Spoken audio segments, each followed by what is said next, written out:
What if one of the most important decisions in African geopolitics is about to happen in a country that the world still refuses to recognize? Somaliland sits at the edge of the Red Sea, a region drowning in conflict, trade wars, and a new global power race. And now the world suddenly needs Somaliland more than ever. But for what purpose? The world's most fragile trade route runs through the Red Sea and Bab el-Mandeb. Every day billions of dollars in goods move between Asia, Europe, and the Middle East. But piracy, civil wars in Yemen and Sudan, and rising tensions between world powers threaten this route. Major countries are quietly looking for a safe port outside conflict zones, a stable partner not controlled by global rivals, and a military and trade alternative to Djibouti. And in the middle of this crisis, one unexpected country stands out: Somaliland, stable, strategic, and overlooked. When DP World invested hundreds of millions in Berbera, it wasn't just about building a port. It was a strategic move to break Djibouti's monopoly on Red Sea trade, create a new Emirates-aligned trade corridor, and secure a long-term foothold near the Suez-Bab el-Mandeb choke point. For the Emirates, Berbera isn't a project, it's a weapon in global trade competition, and Somaliland suddenly became a player in a high-stakes global game. Ethiopia, Africa's second-largest population, is landlocked. Its economy cannot grow without reliable access to the sea. Djibouti alone is too expensive, too crowded, and too risky. For Ethiopia, the shortest and safest exit to the world is Berbera. But there's a catch. Using Berbera at full scale forces Ethiopia to formally acknowledge Somaliland as a separate entity, even if informally, and that one step could shift Africa's recognition map forever. If Ethiopia moves, other nations will follow. Somalia knows this, and fears it. Energy companies have been quietly mapping Somaliland's underground basins. Early surveys show potential deposits of oil, natural gas, and rare minerals. If commercial discoveries are confirmed, it will be impossible for superpowers to pretend Somaliland doesn't exist. With energy comes pressure, with pressure comes recognition, and with recognition comes conflict over who controls Somaliland's future. Somalia, backed by Turkey and Qatar, sees Somaliland's partnerships as a threat to sovereignty. The Emirates and Ethiopia push for deeper economic ties with Somaliland. This creates two emerging camps in the Horn: the Emirates, Ethiopia, and international business interests, Turkey, Qatar, and Mogadishu's Central Authority. Somaliland is now in between two international power blocks, whether it wants to be or not. Somaliland faces a historic choice. Side with major investors and secure recognition through economics, try to stay neutral and risk becoming irrelevant, or be consumed by competing foreign political agendas. In geopolitics, neutrality is rare on strategic choke points. Countries like Singapore thrived by aligning with global trade interests. Others like Yemen became battlegrounds when they refused to choose. Somaliland's future depends not on who recognizes it, but whom it chooses to align with. The world is changing. A global power shift is underway in the Red Sea and Indian Ocean, and Somaliland stands exactly where the future will be decided.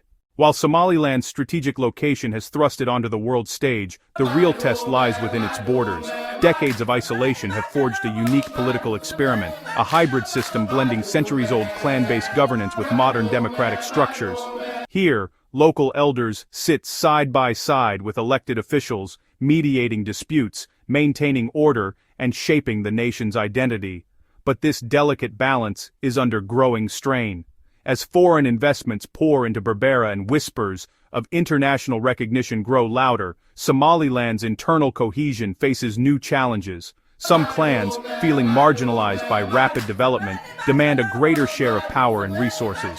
Urban youth armed with smartphones and global ambitions push for faster reforms and economic opportunities, while conservative elders urge caution and unity. The stakes are high. Political parties jostle for influence, sometimes stoking old rivalries. Corruption scandals and contested elections have tested public trust in Somaliland's democratic experiment. Yet, against all odds, the region has avoided the chaos that plagues its neighbors. Socially, Somalilanders take fierce pride in their relative peace and self-reliance, but as global attention grows, so does polarization, between rural traditions and urban progress, between those who welcome foreign partnerships and those who fear losing control over their land and destiny. Somaliland's leaders now face a paradox: how to open the door to global opportunity without letting foreign interests or internal divisions tear the house apart. The next chapter of Somaliland's story will not only be written in the halls of global power, but in the streets of Hargeisa, the boardrooms of Berbera,